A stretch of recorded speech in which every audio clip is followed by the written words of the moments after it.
Whose wrench is this? I don't know. Nobody's? It's in a dumb spot. So, welcome back to the channel, guys. We got Super Bowl back out here. We're gonna do a little tune-up on it today. What do we got here, John? Well, we're gonna do some fresh spark plugs, plug wires. We're gonna get a new cap, rotor. We're also gonna do an oil change on it. So we got it running, now we gotta get it running good. Gooder. It's got a little bit of a miss in there, so you can kind of hear it popping out of the exhaust a little bit. So who knows when the last time a tune-up's actually been done on this thing. I mean, how long have you had it now again, John? 4 years going on more. Yeah. I'm sure based off the body work, the last guys didn't do the best tune-up in the world, would be my guess. So, I don't know. We'll find out today, so let's jump into it. Let's get her going. All right, so like John said, we're going to go ahead and do a full tune-up on this thing. Plugs, cap, rotor, wires. If you're just kind of starting out doing this, go one at a time on your plug wires, just so you remember the firing order. But I like to think that we're a little advanced around here. Nothing, I don't want to hear anything back there from the peanut gallery. Nope. So we're just going to rip them all off and go from there. We'll figure it out. But don't be like us if you're just starting out.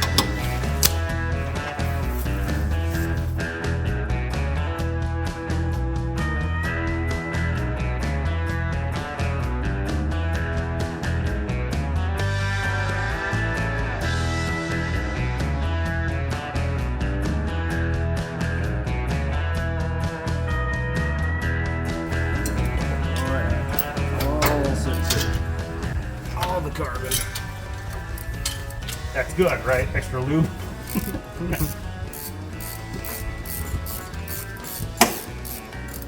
It's rust protection on your aluminum pistons. It's a joke, Internet. Oh, that's not right. Aluminum doesn't rust. No, it oxidizes. I've got a 1984 Lincoln Mark 7. It's the coolest car in the world. Yes, I'm talking about you. You know who you are.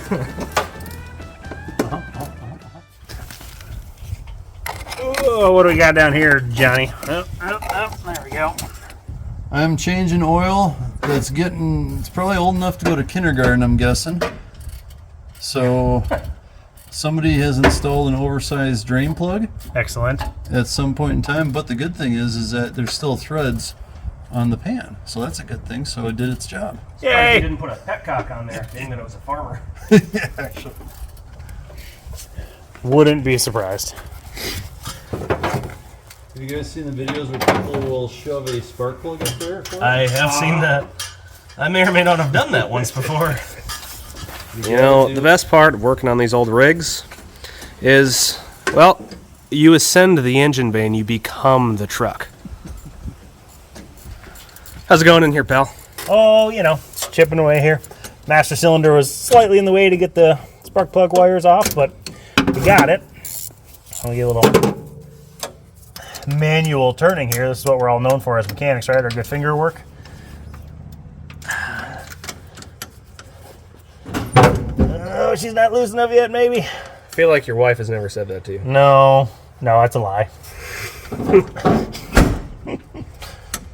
Yeah, I can't spin this one. Yeah, give me your shorty. It's a sacrifice to the 400 gods. Ooh, gross. Eh. All the spark plugs are out.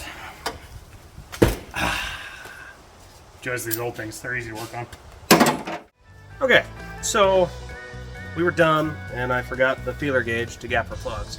So Patrick has these wonderful razor blades that are 12 thousandths each on thickness, so it gets us to about 36 thou, and that's what we're gonna get the new plugs at. So, you know, you gotta do what you gotta do in a pinch.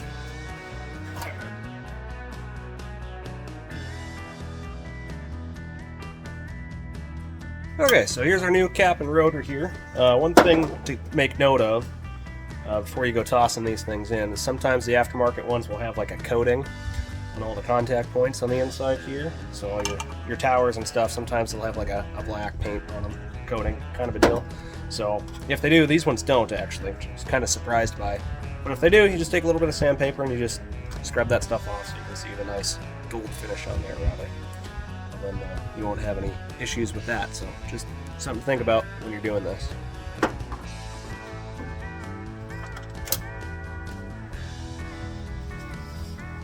Here's our old one.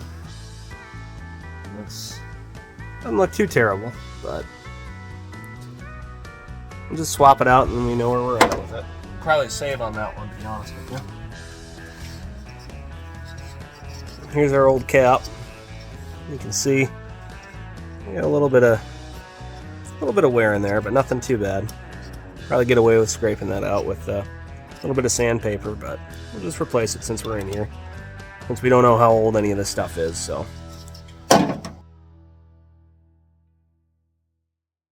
Alright, so those fellers went on a part and chemical run to the parts store.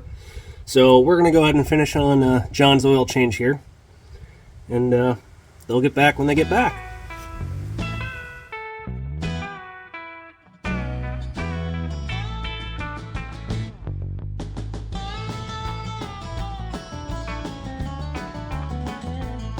Okay, so let's fill this bad boy up with some oil. We're going to use this Valvoline 1030 high mileage, a little rich for my blood. I would just went with Rotella, that's just me. Yeah, so let's go ahead and dump this stuff in.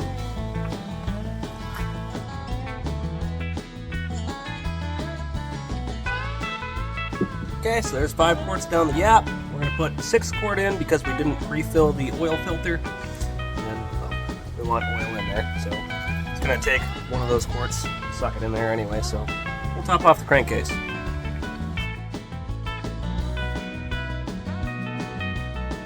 Okay, so next we're going to go ahead and put our plug wires on. So the firing order on these 400 Fords is counterclockwise. It's 13726548.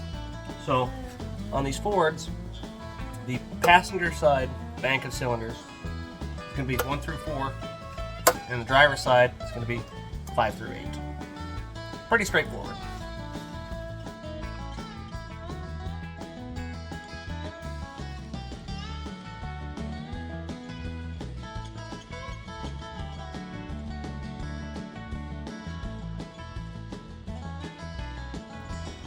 Okay, so I have the plug wires loosely ran right now. The guys are at the parts store getting some anti-seize so we can put the plugs in. So John is just kind of getting some chemicals and stuff together here for his new shop. So they went and got some stuff. But anyway, so once they get back, we'll put the plugs in and then I'll tidy up these wires a bit more. We'll make some nice zip tie spark plug wire looms and make it look pretty in here so they're not just a jumbled mess. But they are in and ready to go as far as firing order goes. So, yeehaw!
Oh, hell yeah.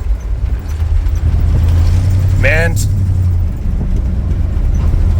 See, Ford, Chevy, it's all good. It's just about getting into some old vehicles, trying to make them run, drive them around a little bit. They break down, you fix them again. That's right.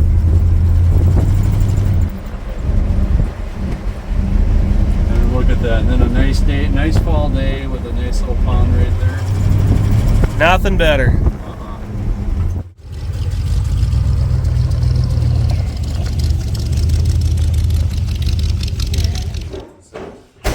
What's that? I just don't know what's so damn appealing. Well, Pretty solid day. Agreed. We got tune-up wrapped up here on the old Super Bowl. Yep. Runs a lot nicer. What do you think, John? It runs really good.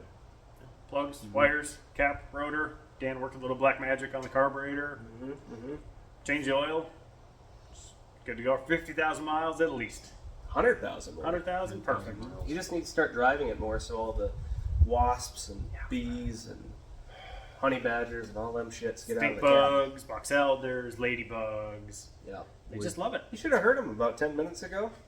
I hate bees. I hate critters where they don't belong. Yeah. Next, there's going to be a possum in there. He was about to go to town with the old brake clean and a lighter, but we had to restrain him and wrestle him to the ground. So Yeah. There's nothing worse than building a project and then burning it to the ground in the same day. Yeah, I think after the tune-up, it'll be around for a bit. Yep. John likes to wheel and deal, but I think for now the Super Bowl has a place in the fleet. Yeah, we're convincing him he needs a truck because, well, you're not going to do truck stuff with a Lincoln, It's true. right? Nope. And that hot rod's not going to be able to carry engines and transmissions that It's we true. plan on blowing up anyways. Yeah, exactly. You need a good parts truck. Need a good parts truck. This is it. All right. As always, like, share, subscribe. Stick around. Yep, do all the stuff. Dan's got junk. Like, well, He's got junk. I got junk. Yeah, Tom's got junk. yep. Yep. Lots of stuff. Is that an innuendo? Anyway, thanks for watching. You guys have a good one. Thanks, everybody.